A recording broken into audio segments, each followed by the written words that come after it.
What's up on Doc Real TV?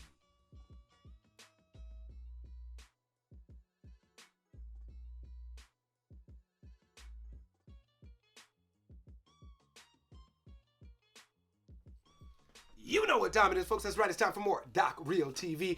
And today I'm talking about episode 2 of the Nasu Chronicles. I went back to the original name. The original name is Nasu Chronicles.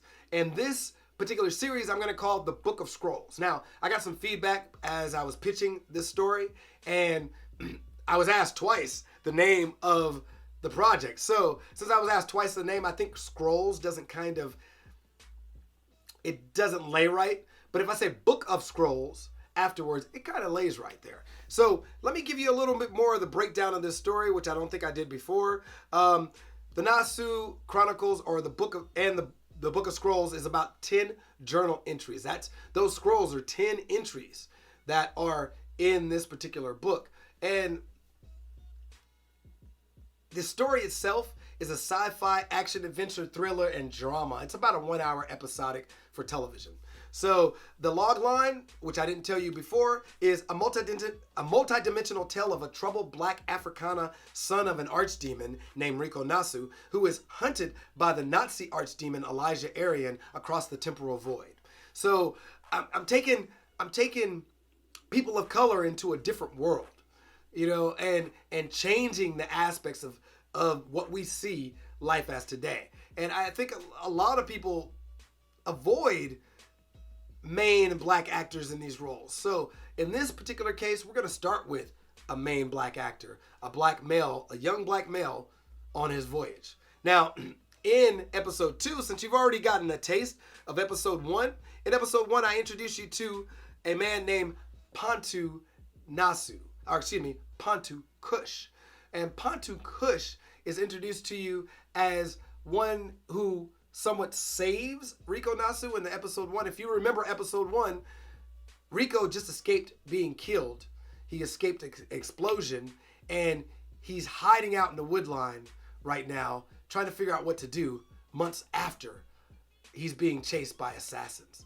And, he's trying to figure out what to do, and he's breaking up, and he's crying, and he's introduced to Pontu Kush, who is later, in this time, Pontu Nasu. Now, we're going to go back a little bit in the second episode to kind of let you understand Pontu's story. Now, Pontu's story starts as him being a professor of archaeology. So when we see him in the first episode, he's a little bit more rugged, more war-torn. And in this episode, we see him less rugged, more scholarly.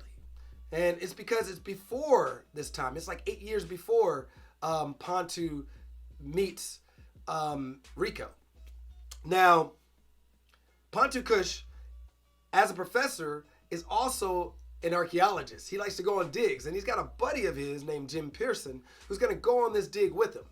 And they go off on the road, and they're driving down the road, and as they drive down the road, something strange happens. Something really strange happens. And that gold book the Book of Scrolls that he gives to Rico in the first episode, that book right there, he actually has it in the back seat, and it starts to glow. And as it's starting to glow, a vortex opens up, a temporal void, a temporal vortex. And they get out of the car, and they walk up to the temporal vortex. Actually, Pontu is like in trance walking up to it because he sees something in there that's calling for him. And as he keeps walking up to it, Jim kind of grabs him and pulls him back. And as he pulls him back, he throws Pontu to the ground, and they both get sucked into this temporal void. While they're in the temporal void, it's just nothing but darkness. And gradually things start to lighten up. You start to see pockets of time lighten up. And as these pockets of time lighten up, Pontu realizes he can't really move. He's kind of floating, but he's like floating in non-space. And he doesn't see Jim at all. At all. He's looking for Jim. He's calling out for Jim. And the next thing you know, he's spit out of the temporal void and he lands back near his car. Now, a couple of years goes by, and Jim's wife is blaming Pontu and all kind of things, and the police think that Jim just ran away or was kidnapped. There's all kind of theories, but Pontu is really hurt by this. This is his good friend, and he goes out every year to kind of commemorate this journey that they had. Well, except this time when he goes out, he takes the book. And he took the book this time just because it was just a passing thought. And as he takes the book and it's in his car again, it starts to glow in his passenger seat. And as it's glowing in his passenger seat, another temporal void opens up and he's sucked right in. This time, nonstop. He goes straight through the temporal void. And as he's going straight through the temporal void, he's seeing flashes of different parts of life, cities he's never seen before, things he's never seen before, like futuristic cities, past cities. I mean, everything is in this temporal void because he's traveling through time and he doesn't know it. And then, blam! He ends up on another planet, wrecked in his car. He's all beat up. He's in the middle of the desert and doesn't know where he's at. He happens to be on a planet called Untera Prime. And Untera Prime is actually Earth number 4. While he's on Earth number 4, he meets some people, but he ends up enslaved. And in this episode, he struggles to escape slavery. That's it for episode 2. That's what I want to put out there for you. Not going to reveal everything just yet, but step by step, you're going to keep getting these once a week. I'm going to keep attempting to put these out there for you all to kind of get an idea of where I'm going with this story. And stay tuned for the Doc Real Roll. I'm out of here. There it is. If you need to reach us on Facebook, it's at doc.rio, yeah.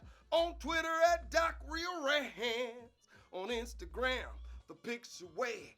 And every time I come, I'm here to stay. Snapping photos and get it right. It's at Doc Rio tonight. Say, on YouTube, you can't stop by Doc Rio TV. That's where you see me. That's where you see me. Hit us up on RioBucks.com. Yeah. Back to your regularly scheduled program now. Peace. I'm out.